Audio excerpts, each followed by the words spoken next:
Dara, bila sebut pasal skoping kapal selam, kita akan teringat kepada gadis ini, betul tuan-tuan? Tuan-tuan, saya nak beritahu pengalaman saya sewaktu bulan raya kecil Parlimen Kuala Terengganu. Apa ni, Yang Berhormat Pak Idut bertanding, saya telah tampar gambar Al-Tantuya ni sepanjang jalan Najib nak lalu. Tuan-tuan tahu pukul 5 pagi 5 kereta polis tangkap aku. Satu malam aku dah lokap padan muka aku. Kis gambar ni pasal takut betul. Bawa ke mahkamah majistret macam-macam. Gambar punya pasal. Saudara sekalian, kenal Mamat ni? Ini bukan makhluk asing. Kita tahu sepanjang perbicaraan kes pembunuhan Al-Tantuya, dua Mamat ni, dua anggota polis, Sirol dan Azila daripada UTK, tak tahu siapa orangnya, tak pernah tengok rupanya dia akan keluar masuk dalam mahkamah dalam macam ini. Ini bukan alien. Ini ialah dua anggota polis. Dia dituduh dan didakwa terlibat dengan membunuh Al-Tantuya, bukan saja menembak Al-Tantuya, tetapi termasuk meletupkan Al-Tantuya dengan C4. Dara Razak Baginda dibebaskan, dua anggota polis kegali gantung kerana membunuh. Betul saudara, orang bunuh orang hukumannya mati. Persoalan yang kita nak tanya, saya nak tanya orang Gopeng, senang cerita, adakah Al-Tantuya kenal Sirol dan Azila? Tak kenal.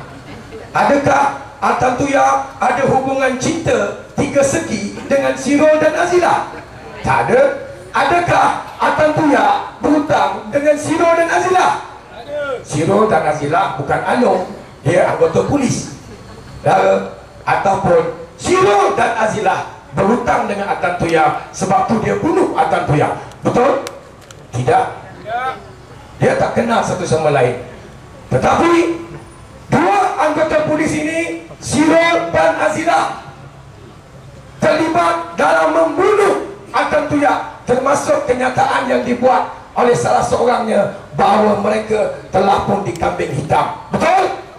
Saudara sekalian, kesian dua anggota polis ni, dia jadi mangsa, diarah oleh seseorang, oleh tak tahu siapa, untuk bunuh Al-Tantuya. Persoalan yang kita nak tanya sekarang, siapa yang arah bunuh Al-Tantuya yang tu masih lagi bebas? Betul saudara? Siapa arah? Aku tak tahu. Aku tak tahu. Tetapi saudara, kalau kita percaya tawan Putrajaya, kita akan hadap orang yang mengarahkan bunuh Al-Tantuya ke muka pengadilan. Setuju saudara? Selagi UMNO haram jadah, mampus tak akan keluar. Dan tak sabar kena tengok skopi tu kejar dia. Dan sekiranya terbukti bahawa kes ini mahkamah ada 133 dokumen. Sekarang ni dalam mahkamah ada 133 dokumen. Sekiranya terbukti bersalah atas kes rasuah dengan syarikat perkapalan, termasuk dokumen di mana Datuk Seri Najib, Haji Najib Dam-Dam pernah minta 3 bilion ringgit untuk berjumpa dengan dia. Nak jumpa dia, syarikat perkapalan tu, syarikat kapal selam tu nak jumpa dia, kena bayar 3 bilion ringgit rasuah. Ada dokumen itu. Termasuk Razak Baginda juga jual maklumat kepada sebuah syarikat pertahanan di Perancis. Dalam sekalian, kami buat kenyataan. Hei, Angkatan Tentera Malaysia, mana polis Raja Malaysia? Orang jual maklumat keselamatan negara, orang jual maklumat berkaitan dengan keselamatan negara, sampai sekarang masih lagi bebas. Betul tak saudara? Kalau pelik, kalau pelik cepat. Sial nanti bisa. Dan kalau betul lah didapati bersalah, aku tak sabar nak tengok Haji Najib pakai baju belang-belang dekat penjara Perancis. Setuju saudara? Kita pergi melawat ramai-ramai nanti. Saudara, debat antara Saudara Fizi Ramli dan KJ, ada tengok? Okay. KJ, ada orang panggil kejadian, aku tak tahu. Orang cakap lah, aku tak bercakap. Berdebat dua anak muda lembaga ini cukup hebat mengeluarkan hujah dan fakta. Dan kita boleh tengok saudara Rafizi Ramli, pengarah strategik Parti Keadilan, anak Terengganu ini berdebat dengan cukup luar biasa mengalahkan Khairi Jamaluddin. Betul? Satu soalan Rafizi tanya, mana 237 bilion duit Petronas sewaktu bapak mertua kamu jadi Perdana Menteri, kamu berada di tingkat 4 orang penting Perdana Menteri, mana dia duit 237 bilion? Ada dia jawab? Tak ada. Lain orang tanya, lain dia jawab. Betul ke tuan? Aku ingat Khairi ni cerdik, rupanya bangang juga. Tuan-tuan, kenapa dia tak jawab? Sebab tu mana pemuda UMNO sila kat tangan. Nanti Khairi datang tanya dia, mana duit 237 bilion duit Petronas? Termasuk saudara moderator pada hari tersebut mencabar Datuk Seri Anwar Ibrahim dan juga Datuk Seri Najib untuk berdebat. Betul? Tuan-tuan, saya tanya orang doping, adakah tuan-tuan bersetuju supaya Datuk Seri Anwar Ibrahim berdebat dengan Datuk Seri Najib? Setuju atau tidak? Setuju. Tapi macam biasalah tuan-tuan, Najib tak ada telur. Tak ada telur. Sampai sekarang tak berani nak menjawab cabaran Datuk Seri Anwar Ibrahim. Betul tak tuan-tuan? Anwar bukan cabar sekali, dah acap kali dia cabar Najib untuk berdebat, berbincang berkaitan dengan isu rakyat, isu pembangunan, isu kebajikan dan sebagainya. Sampai sekarang Najib tak ada telur. Kalau aku jadi ahli UMNO, dah aku letak jawatan dah, aku keluar parti, malu ada Presiden UMNO tak ada telur. Tak berani nak menyaut cabaran. Bukan ajak bertumbuk pun tuan, betul tak tuan? Ajak berdebat. Kita nak tengok rakyat dengar apa dia hujah-hujah yang baik untuk rakyat. Dari sekalian, apa jawab dia? Debat bukan budaya kita. Betul lah Najib. Yang terbaru saudara, dia tersenarai dalam senarai pemimpin-pemimpin buku besi. Majalah Kanada mengeluarkan beberapa statement, iaitu antaranya ialah dia digelar sebagai dalam golongan Demokrat palsu. Ini saudara. Siapa dalam situ saudara?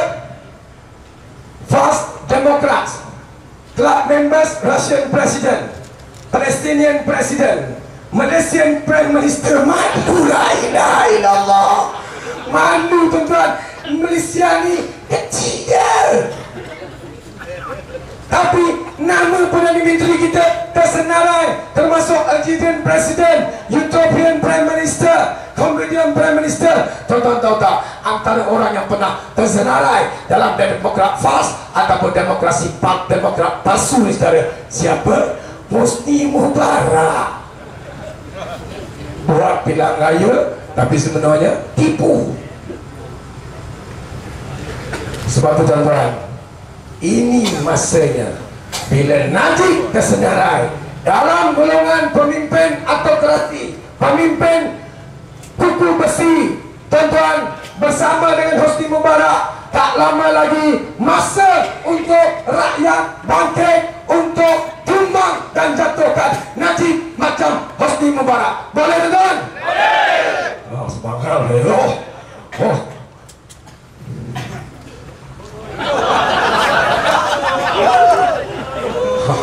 Aku tak sanggup nak tengok. Dan sekalian, Datuk Kemilia. Siapa Datuk Kemilia? Naib Ketua Wanita UMNO. Apa kenyataan dia kata? Dia kata dia minta Syarizat letak jawatan. Kenapa? Dia kata bila dia turun ke akar umbi, jumpa rakyat, jumpa wanita, orang panggil wanita UMNO lembu.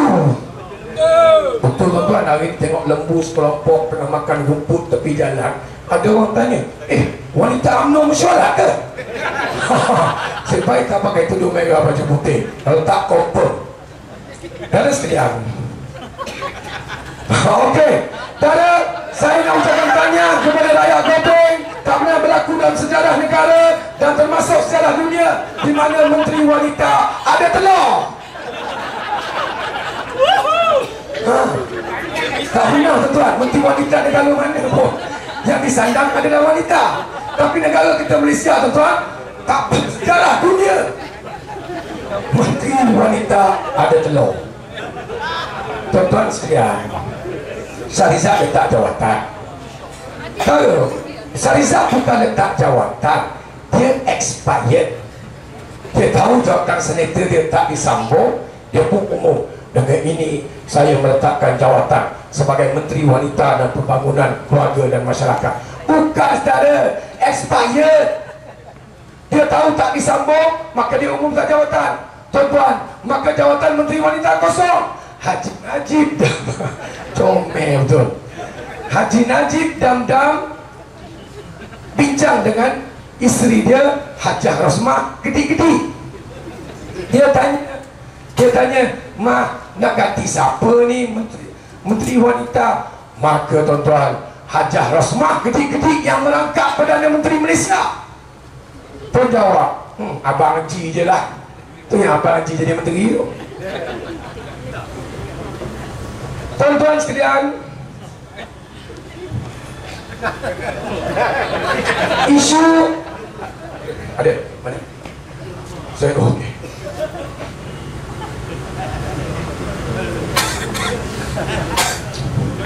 Tuan-tuan minta maaf lah, tak berhenti-henti. Bulan ni saya ada 3 hari je rehat sebelum puasa. Sebab saya cakap, tak apa, kerja aku nak haram jadah kamu, tak apa. Dan sekalian, isu skandal NFC ataupun lebih dikenali dengan mudah iaitu skandal lembu. Tuan-tuan sekalian, saya nak jelaskan kepada saudara. Mungkin tuan-tuan dah agak tahu, tetapi secara detail sebab kami terlibat secara langsung.